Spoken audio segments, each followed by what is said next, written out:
stay where you are. Well, Daddy Wolf on the case, okay? And so he'll be very disappointed. He won't be mad. He'll be very disappointed if they do mess this up. But let's get into champion select here for game number 1. Nongshim with first pick, as they had right of first selection. And blue side was chosen here by BNK FEARX. They're going to take away the Rumble. They're also not going to need to take away the Karma that was banned on the first pick side, which is kind of crazy. Often we do see this one reserved, but Varus still up and available. That is going to be taken away. I think they're just looking for maybe a trade of Pantheon or Rise, like which one they can get. And the Rise themselves, though. So it will be a trade of Pantheon or Rise in the bans, and then maybe they'll go for the Orianna first pick here. Scout's Azir has been really good, though. Oh, wow. They banned already. I wrote Pantheon. Okay, well, now they're going to trade, it looks like, Pantheon for Azir. I think Sponge will take the Pantheon. Yeah, I think definitely take the Pantheon, no matter what. So you're going to be picking that one up. I don't know whether you really want... I don't know whether you want Daystar playing Azir as the priority pick, but you also do not want Scout having it. So this is really, really difficult. The Ezreal is going to be a choice here for Diable. He is a big fan of this champion, so it does make some sense. Also picking it away from Taeyoon is a good idea. But staring down the barrel of a Xin Zhao is a rough time. There's a Xin Zhao, staring down the barrel of Pantheon's a rough time. Xin Zhao is going to get locked in. Yeah, Xin Zhao, Raptor. Raptor does enjoy, even though he had some funny moments last week on that pick. And we're looking for the Azir here because guess what? They gave the Pantheon and they took the Ezreal priority to the Moon. So it's just going to be an Azir lock-in here. The crazy thing is I almost feel like you could just go Azir Gnar and be like, what are you going to do? We have the ultimate stability. You ban out our bottom lane. Give it a try. That'd be an interesting one. I think it'd be Jayce more than Gnar. Just with the blind pick priority that we've seen in the LCK. I would agree with you. I think that Gnar has actually been a lot more successful, and it's Kingen, but we'll see what they do decide to do. Jayce will have the counterpick Yorick available he'll be facing it here for BNK if he does lock that in, and Clear can just snap that one up. It will come at the cost of losing Kellin's support, but without knowing the matchup, do you really want to pick support here anyways? And are we looking for like a Talia counterpick for Daystar? I doubt it. Oh, he's going for the LeBlanc. So I just saw a comment from the coaching staff. This guy was defensive compared to VicLa. That's what I was told, even though I saw something quite the opposite earlier. And he was looking for LeBlanc, but he goes for the Neeko. So instead, the Yorick can now be banned here by Nongshim RedForce to protect this Jayce pick. I wonder what Clear is now going to play into it. He hasn't had a massive amount of success on a large breadth of champions so far. He's undefeated on Renekton, though. Renekton is really good, but it's a little bit tricky into Jayce. Yeah, I wouldn't be picking it up on purpose. It can work with a lot of jungle attention. They do have the Neeko in the bottom lane, so if they can ban out a bunch of range supports, maybe he could go to it. I do think that this is a really powerful bottom lane that FEARX have locked in, though. And they are a team that when they can play through their bottom lane, it kind of unlocks their ability to play League of Legends. And we haven't seen Diable and Kellin finding that level of success that we're used to, and that's why they were falling behind a whole lot, as Lehends going to lose the Bird and the Bard. Yeah. It could be, interestingly, a Gnar ban here, even for Nongshim RedForce now that they're playing this Jayce, or they could ban the Kingen if they want to deal with all of the potential range threats here, now that the Yorick is gone. Sion, which has been the strong counterpick, actually it kind of slipped my mind that was still up. Yeah, this is sort of the classic protect the Jayce type scenario. So if you feel like you can play this bottom lane without resources, I think you can. I mean, you could go for the Zahin as well here that Clear is considering. Or K'Sante, and then maybe it's because Daystar could just play Akali again and do his best VicLa impression and try and take down the Bird in the mid lane. It is a matchup that we have seen opted into quite a few times, but Taeyoon heading towards the Yunara. So Yunara, Lulu going to come out. Yeah, that's left all the way till the end here, and it goes well into the Neeko Ezreal lane. Has a lot of team fight power, sets up the Pantheon for success later on.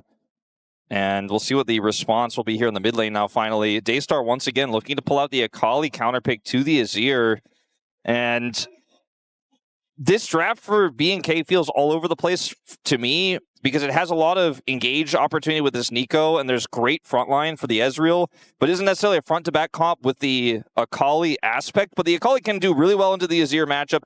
Jayce is very squishy. Lulu is very squishy, right? If you can get on top of Lehends and force him to wild growth himself and then get out of there, that's also just a win. If you're not using your ultimate to get on top of him, and if you find him in the jungle, if you're ahead, it's very, very powerful. But I think the team fighting power for NS RedForce and the side lane power of this draft is so much stronger, and the Pantheon just sticks out like a sore thumb. How is this pick still getting played in game one? It's ridiculous. Ridiculous indeed. Yeah, so it was an Orianna that was taken away instead, ladies and gentlemen. Scout gets his Azir instead. I just don't think it's necessarily worth it. Do not leave Pantheon up is the first bit of advice that I would give. However, we are not onto the Rift just yet. And if BNK FEARX can make sure that their target selection is absolutely perfect, get their CC lined up exactly where it's supposed to, this can be a very deadly composition. Not to mention the fact that it snowballs incredibly hard. Zhao from ahead is an incredibly dangerous champion.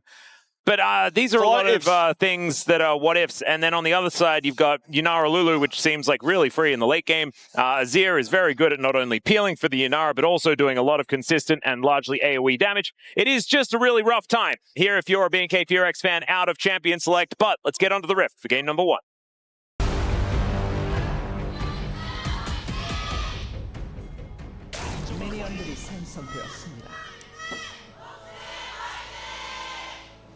All right, here we are, ladies and gentlemen, onto the Rift for our first game as Raptor is just diving in. Just already starting to try and do hurting, and it's unfortunately not going to work out as Scout just gets a Sand Soldier up and is a little bit angry with him. He's going to start on his Raptor camp, though. Raptor is at home. That's where he goes. Indeed. And look, he did get N damage onto Scout. Yeah. And Daystar is making level 1 Akali look quite formidable here so far. Almost got an electrocute proc. That would have been really cute. Fortunately, isn't able to get that. This is where I want my eyes to be, and that's not up to me. That's up to you. You can put them there if you want. I mean, the observers kind of like might make me look at the mini map instead, but this is what I want to see is how well Taeyoon and Lehends lane here, because they have a strong laning phase. They have Lulu, which wins almost every lane right now, and even into the Neeko is very powerful. And he'll be able to outdamage the Ezreal as long as Diable doesn't hit every single Q onto his targets here.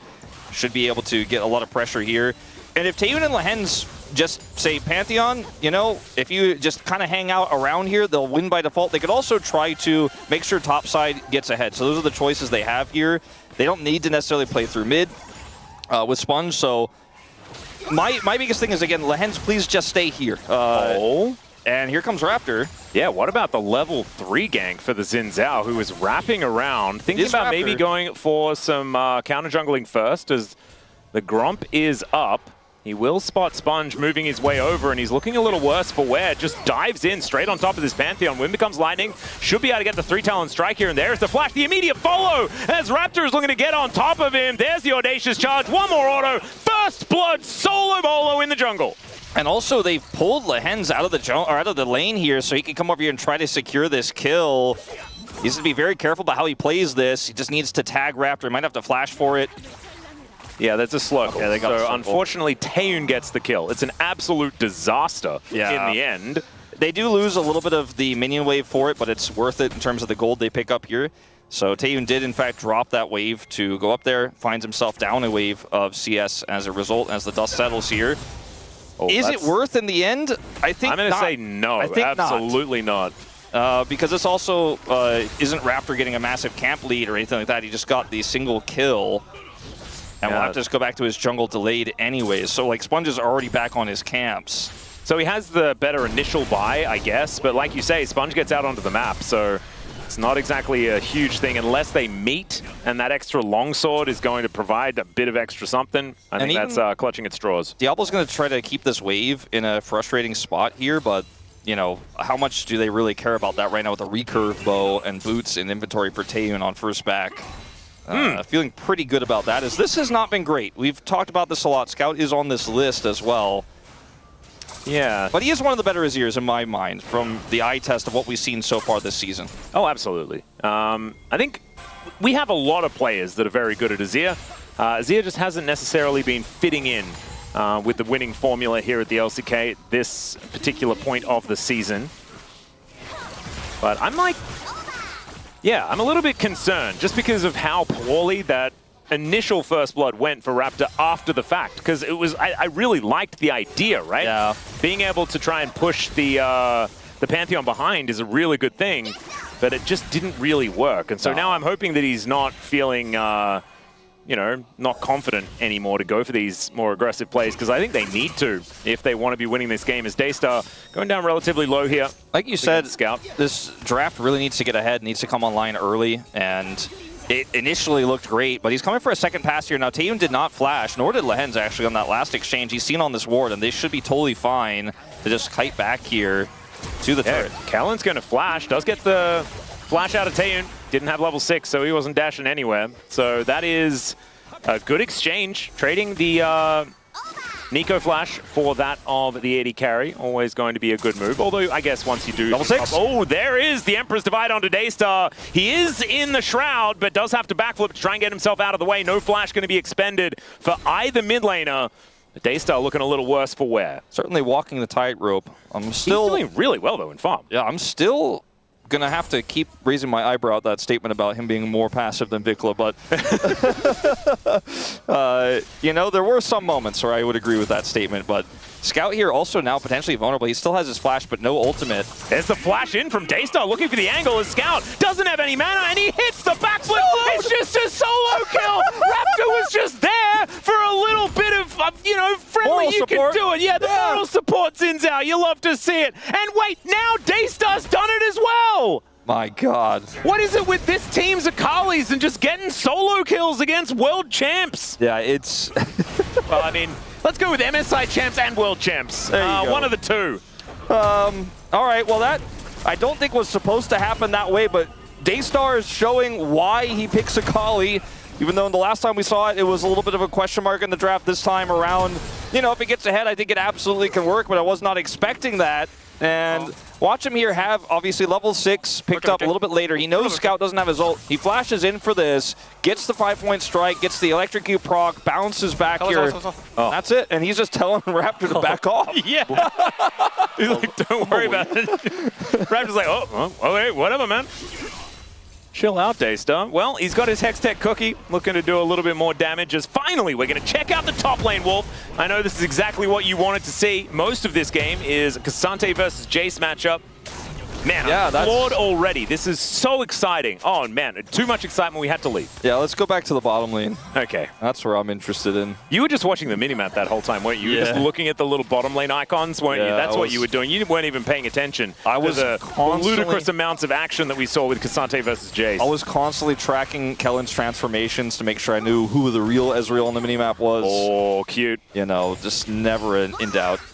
Level 6 nowhere near for Kellin here. Lehends actually getting fairly close, so they need to be careful about continuing to push this advantage. There's no wave, though, and they should be fine to set up a group for this dragon. This ward will be cleared. Sponge can ult in from a long way away, but they have no mid-prio, and it kind of just feels like Nongshim have to give this one up, which is, I think, totally fine. It's a solo Chemtech dragon here. And let's see what they decide to do, because I think fighting for this is a little greedy. Yeah, they also have 0 control on the bottom side. Diable is 2 waves ahead. So that is actually the advantage that they managed to pick up. With the fact that Taeyoon and Lehends left lane, it did allow Diable to create that little bit of an extra advantage and hold on to it, as we can see here. So the result of that initial play actually swung back again. You know, the pendulum just keeps on swinging, does it not? It's much like in our intro. Exactly. It's a weird shape, the pendulum. It is. It's a little bit more like a plumb bob, isn't it? Yeah, You know what a plumb bob is? Yeah, no, exactly. The thing in the toilet. No. No? No, a plumb bob is for working out how vertical something is. I don't know, when you said plumb, I thought of plumbing for some reason. Not it's plumb not Bob the plumber. No, although, I mean, it could be confused pretty easily. I thought it was kind of the thing that's in the, you know, the back of the toilet that like floats and creates the balance of the water flow. I was like, it kind of looks like that. Yeah. yeah. That might be one as well. You never know. That could be a plumbing bob. Or maybe that's a plumbing robot. Maybe they have to distinguish between them. You know, Faker's very aware of the push and pull of League of Legends, much like how the water drains in and out of the toilet. Maybe it's like one of those feuds, you know, carpenters and plumbers are both like feuding over who gets to call it the plumb bob or not. Yeah. Yeah. Well, I'm on team toilet cleaners. Well, I made one for my dad in metalwork when I was like 15, and he called it a plumb bob. So I'm calling it. I think it's one of those things, the dangly ones. You attach to string. A bit of a potential fight here with level 6 for Kellin. So we need to be very cautious. Taeyoon needs to make sure he comes in late if they are going to fight for this. They just give it up. And this bottom side prio, playing through bottom side for BNK, I like it when they do that. I think they like it when they do that. They do that very well. Obviously, a bit of a backfire on the early dive from Raptor, but or not even dive, invade, I should say. But Taeyoon's going to look for the all-in. Yep, there's the arcane shift and the flash. He's not wasting any time at all, but the flash forward from Taeyoon. Flash in as well from this Neeko, but Taeyoon does get the wild growth and has the assistance of his Pantheon. And I don't think that this Crescent Guard is going to work, although the 3-talent strike does come in, and Taeyoon did get a little bit low. However, he will not be going down, and that is a big advantage now over to Nongshim. Yeah, I think it's just a bit of a judgment error there from BNK. With the amount of things Lulu can do in that situation, also with how quickly Pantheon can join and his burst damage in that scrap. It's a big backfire again here for BNK as Daystar. Yep, now the Emperor's Divide does come down as Daystar hits the ulti. He really wants to go in for this. Does have perfect execution second round, but is not going to press the old button. As there it is, just going to clear out the wave with it, and we'll be heading back home. I don't think it's end of the world here for BNK FEARX, but having a Yunara that now has 2 kills, and first item completion, right, and has a bit of a free pass heading towards that second. It's a little bit of a rough time. Yeah, it kind of does feel like the end of the world for me. I'm a little bit worried about what they do, because they have this Akali that's, you know, incredibly like strong this early. You know, having a 350 gold lead means that she's very powerful in skirmishes, but obviously wasn't involved in this one. So maybe on this next dragon fight, BNK could turn it around, but if they don't, I think it's going to be potentially curtains here. As we'll watch this play here, this is Taeyoon going in, follows the flash play here, actually extends the W in with the flash, was really cool to see that. And Lulu here then peels for Raptor. You know, Lehends is able to wild growth, and there's nothing that Zhao could do. He just stays his ground, but doesn't have I do think if he didn't sidestep that Wind Becomes Lightning, though, it would have been a 1-for-1, which would have changed things quite considerably. So good play there from Taeyoon. I do think that there will be a time, right? The reason why I'm not too worried about it is that there will be a time where Ezreal hits that 2-item and we don't have 3 yet for the Yunara. I think that time has now been shrunk. Sure. However, it's still going to exist. And so if BNK FEARX can play around that, maybe get a couple of extra kills in a skirmish for Daystar, something like Diable, that, though. would be an angle as this control ward worth its weight in gold. Absolutely. As Raptor will come down, spotted on the ward that Lehends threw in as well. And he does get the extension on this Audacious Charge, but I don't know whether BNK FEARX are really looking for this. And that Wind Becomes Lightning will go wide. There is the stun onto Raptor. He may have to ulti, and he does so. As now BNK FEARX, the rest of the team just cannot make their way over, and another Wind Becomes Lightning does go wide. I mean, this Yunara has Kraken Slayer and barriers back up. You just cannot win this fight, especially when the Zhao is on the side like that. So they end up losing out in a big way. It won't matter too much. Nobody dies. But the ultimate is now down for Raptor. Sponge just got his back up, so he can impact the top side of the map here. So there's a window where this could be punished. 15 seconds until the dragon spawns, and Taeyoon and Lehends have just returned fresh off a back here. So they're going to be at full health, whereas you can see Diable here doesn't have his first buy-in just yet. And you know, he'll come back at full health as well, but he's not going to be anywhere near this dragon where there is tons of vision set up here for Nongshim. The real question is, can they get Scout in here and get set up? Because that's the one place they really don't have control is the mid lane. Sponge is going to have to help out to get him escorted in, but once he's in, I think they could start this dragon absolutely. Nashor's Tooth and Kraken Slayer here. This is an incredibly strong early game for Nongshim. Well, Raptor is just going to wander his way in. Actually decides to start the fight. I don't know about that one, though, as he just blows up. They do manage to get on top of Raptor, but he's got the Aegis Assault. He's just fine. True Shot Barrage does so much work, though, and Clear dives in with the all-out and then leaves with the all-out as well. Sponge is able to throw a spear into the back of the head of Daystar. And Diable, ladies and gentlemen, was not there. That was a really close, like it was almost a successful all-in by BNK. I think it caught Nongshim off guard, but they just don't have the numbers. I mean, but they did an all-in. They sum-inned. Yeah, Diable wasn't there. With his True Shot Barrage, his spirit was there, I suppose. As Kingen's going to grab plate gold here on the bottom side, they will get the dragon. So initially here, look at this setup. Like, Diable isn't able to join this fight, and what is the most baffling about this is, remember, Raptor had just used his ultimate. Like I just mentioned, oh, that could be punished. He punished himself by going in here, but he was hoping that with Clear showing up, and with this extra damage coming through from this Akali that's accelerated, that they would have enough, but they have no Ezreal damage outside of the ultimate. He is not there. He's practically AFK for the fight, and he True Sharp barrages, and then he's like, well, you guys got that right, because I can't do more. And now they're 3,000 gold behind. Yeah. And this composition ages like a fine wine. Nongshim's certainly going to be very, very happy with this game going as long as you would like. And this is about the time where BNK FEARX did want to start a fight.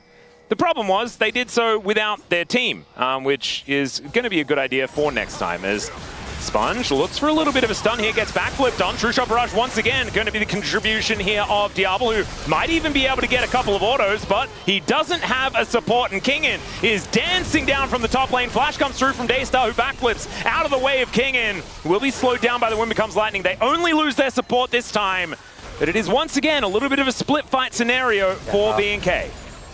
Clear showcasing why Cassante is a great counter pick here by absorbing that accelerated shock blast and not carrying, but they're not getting anything back here. They're going to get the Herald, and it looks like that Crystalline Overgrowth probably procs. No, Taeyoon just plays it safer because he knows Raptor's still in the area, so they won't get that plate for him, but he's already 1,200 gold ahead.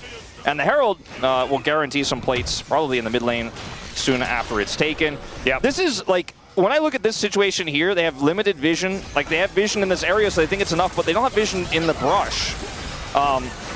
And like, I look at this and I'm like, okay, so Nongshim aren't really sure what's going on, but they still feel like, okay, we win this fight, we're so far ahead. And I think BNK maybe don't realize they're further behind than they are as Kingen. I'm not sure about that one. Kellin is going to die, but they want to be able to kill Kingen at least. Scout is also in a bit of trouble as Clear looks for the angle, doesn't hit the Q, and Diable's also dead. There is action in every single lane, and most of it goes towards Nongshim. First brick goes to BNK though, so that's something. Yeah, okay. Pretty surprising they were able to get that one, especially with Herald on the other side, but that whole turret is going over to Taeyoon in the meanwhile, and Clear's going to be pushed out of this lane. The thing I was going to say, you know, really more than breaking down the individual mechanics of that fight that we just saw in the jungle, and you know, this is pretty self-explanatory, I'm not going to get into it, is this is what this org has been since the sandbox days, right? Like, FEARX is their name because they do not fear. They go in, they dive, they're the cool kids who don't panic, but maybe they should panic a little bit more. Sponge is dead. Sponge absorbed. Yes. And then died. Sometimes that's what happens if a Sponge does too much sponging. If Nongshim, you know, end up giving a few more freebies away, you know, if there's a few more kills that go over like this from overextensions, or they are able to set up pockets of vision like what they tried to do around the Raptor camp, then maybe they could come back. The problem is every time you fail at a play like this, in this case they succeed, right? But every time you fail and give over more gold to the Yunara, more gold to the Azir, even if it's just plate gold in the side lane, you're not trading up. And like you said, this composition ages like fine wine. Lehends in trouble though. Oh, another pick coming on through here for BNK. The flash in from Raptor. True Shot Barrage unable to steal away that kill, but they will be able to get one for the Xin Zhao. And so it's another player on Nongshim just caught roaming the jungle. All right, so they keep getting these little picks, right? Every time they get I think another 4 or 5 more of those. Yeah. And we are in for a game. You can see the holes coming through. Taeyoon? What? Hang on. Certainly not. Why is this happening? Gets the flash. Okay. BNK FEARX pretty happy about that one as well. The AD carry flash, a pretty important thing. So, time to, you know, fix the boat here, Nongshim. They have not taken it for a service, and it is sinking. Yeah, maybe scrub some of those barnacles off while you're there, and something like that. Get the hole patched, because you're leaking money here to BNK, especially to their jungler. But this Akali is on 2 items now, and very formidable, as we've already seen. Nongshim looking to get their second dragon of the game here. Sponge's ultimate is coming back online. They have full control over the pit and even vision on the left side of it here. Raptor's going to get this camp on vision. We'll show here briefly. So they know where he is. And it's 30 seconds till it spawns. So they're going to try to actually look for something bottom side here first. They need to be careful. TP flank. Yeah, Emperor's Divide is going to get Clear away, but there is that flanking teleport from Daystar looking to make his way in Lehends. Already has to ult himself as True Shot Barrage not quite doing enough, but Daystar will be able to get in, looks for Scout, actually predicts him, and finds the perfect execution. Named beautifully in this case as Kingen is just Just going to take a turret. He will do that one as his mid laner dies, but that will cost them the Drake, and that'll be double dragon over to BNK. Yeah, this is a huge win here for BNK. Like, they are starting to stack up all of the dominoes to get back into this game. It's only the second dragon of the game for them as Diable is in trouble. Hold on, in goes Sponge, finds the stun onto Diable. He arcane shifts, he gets himself out of the way, but the spear will land. Clear gets in there, but it's unfortunately not going to be enough as Taeyoon is eradicating the plates here. Will get pushed back though, and the all-out does come on through. Let's see whether Clear can find the angle here. He cannot, he is just dead, but so is Kingen. This game is a mess. This is absolute Rise Group gaming right now. Yeah, this is 100% Rise Group gaming we're watching right now. And if you're a Nongshim fan, you're like, don't, no, I'm a Legend team. I did it last time. Don't you remember? We were 2-0 at the beginning of the season. It's okay. Nongshim doesn't remember the Legend Group either because they didn't have a very good time. This was a very clever play here with this really unique ward placement. Like, that's just unseen here. Daystar gets the flank off. True Shot Barrage here again, layered with all these dives. They're turning Ezreal into like this dive follow-up guy. It's not too impactful in this fight, but you can see how they're trying to use this pick to get back into the game. Unfortunately here, you know, Diable is now kind of left alone. Clear wants to peel for him, but the Pantheon just doesn't care about you. Great shift.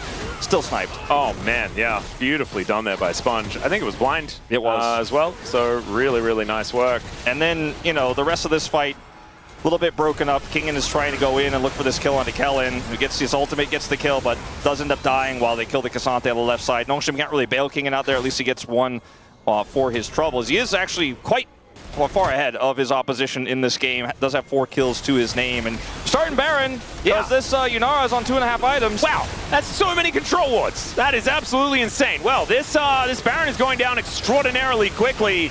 Diable looking to make his way in, finds half the health bar of Lehends.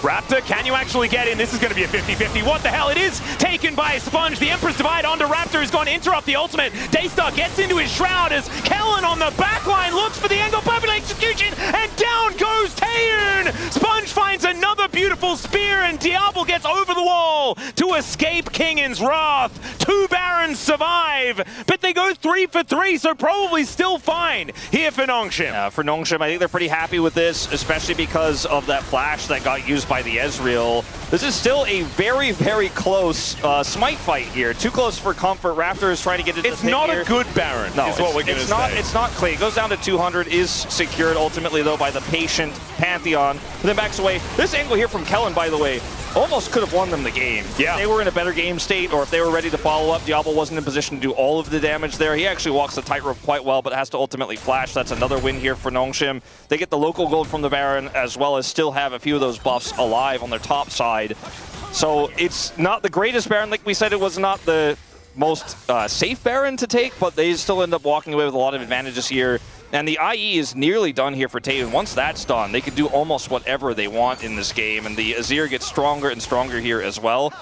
I want to trust that BNK maybe have a way back into this game, though, because they've been playing so confidently and kept this game really interesting for quite some time. It's almost like they know something that we don't. Yeah. We're like, you guys are like losing like a lot. And they're like, no. You're missing. 7 kills on Akali. Yeah. The fact that we do have Daystar, who is incredibly far ahead. I mean, Scout is pretty anemic at this point in the game. The Rylai's Nash's Tooth is not really convincing anyone. And Daystar is very, very large. He's basically just peel for Taeyoon. Taeyoon has a huge responsibility in this game. And Daystar just needs to kill him. That's all he needs to do. Yep, that's rule number 1. Well, Raptor looking for a bit of an angle over here. And Daystar on vision as well. I mean, this ward is getting so much value. The inner turret is going to fall as Nongshim get a little bit of value out of this Rebel Baron power play. I really liked how they set that up, weirdly enough, with the Pantheon in mid, because he has his ultimate, and he can clear that wave to make sure there's no cross map in the mid lane to try to get turret plates. That mid turret is so valuable for this composition, and it really hinders the Akali from making aggressive plays through this mid game. We're getting closer to the start of the late game here, as it looks like Nongshim might actually be able to have a fair fight for Dragon this time around to bring us to 2-2. And if this game goes super late, the BNK composition is also incredibly strong.